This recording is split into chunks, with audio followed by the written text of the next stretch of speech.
G'day cocktail lovers. This is a rum-based cocktail called an Arawak. Well, at least it's my version of an Arawak. I said my version because the original version was published by Trader Vic in the mid-20th century. His version was half rum and half sweet sherry, but the version I saw was on the Difford's Guide website. He'd radically changed it to, admittedly, a much more modern profile. 2 ounces of rum and half an ounce of sweet sherry, Pedro Ximinez recommended. And I thought, he's maybe taken that a bit far. I'm going to have a bit more of the sherry in mine.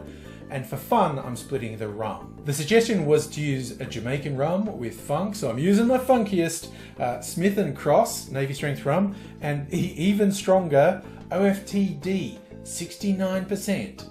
Nice. So I'm having an ounce of each of those and 3/4 of an ounce of the Pedro Ximinez sherry. Let me give it a taste.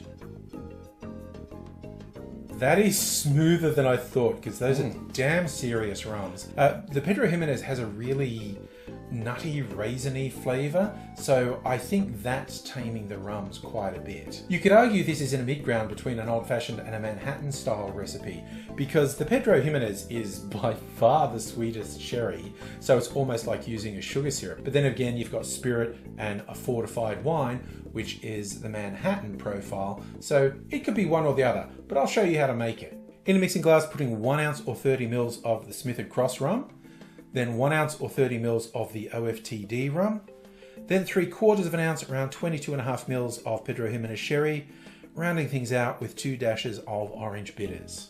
Add ice to the glass, and I'm giving this a long stir because those are strong rums, and a bit of dilution won't go astray. I'd say stir for at least 30 seconds. And then, of course, I'm breaking out the sexy clear ice and pouring it into the rocks glass over a big chunk of my patented sexy clear ice. Okay, truth be told, not patented. It's really just putting water in an insulated coffee cup and putting it in the freezer. Very easy way to do it. Doesn't take up a lot of freezer space. You don't need special equipment. I'll put a link, you should be seeing right about now, to my video where I give you the detailed instructions on how to do it. I might even update that because I feel like I've learned over the years some tips and tricks to improve the clear ice game. I think it just looks cool in the cocktail, assuming it's a clear enough cocktail to show off the ice. This one is. So I'm going to sit down. This is probably going to knock me out for the night, quite honestly. This is a seriously strong drink, the way I've made it, so drink responsibly, kids. Don't do 2 of these is what I'm saying.